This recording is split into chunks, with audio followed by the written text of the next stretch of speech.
I didn't always want to be a writer. I wasn't one of those children who's always sort of scribbling stories and putting on plays, but I was always a reader, to the point where I would get in trouble at school for like hiding under tables with the book when I was supposed to be doing something else. And my mom said, well, maybe one day you'll want to be a writer. And I was like, I think I'm going to want to be a handbag designer. Or I think I'm going to want to be a stockbroker, just other things I'd be terrible at. And she was like, okay, good luck with that. I grew up in South Orange County, and I never really felt at home there. And I sort of thought I would be one of those kids who works really hard in high school, gets out of Orange County, and then fits in wherever I go next. So I worked really hard in high school. I left Orange County to go to Harvard. And if you're someone who grew up in Orange County, it's not really a slam dunk to fit in at Harvard.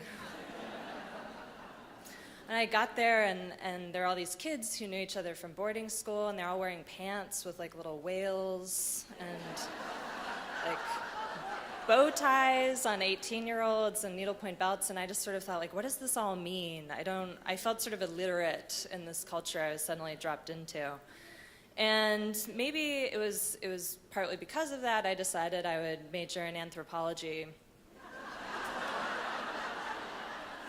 And my freshman fall, I took Intro to Social Anthro, and pretty quickly I realized that if you're an anthropologist, you aren't supposed to judge people. So clearly that wasn't going to work. And I went back to the course catalog, and I looked through, and I started to think, like, what classes are really speaking to me? And of course they're all English classes, because that meant reading. So I became an English major. I started to read a lot. Sophomore year, just kind of on a whim, I took a creative writing class, and it went fine. It was interesting. I felt like I was really terrible at it, which I was. Junior year, famous writer came to teach as a guest, Zadie Smith, the English writer, and she'd never taught before. She was 30, amazingly cool, and really unconvinced by the whole prospect of creative writing education. And she was really hard on us. She gave us check minuses on our little writing exercises. She just wrote purple prose on mine and handed it back.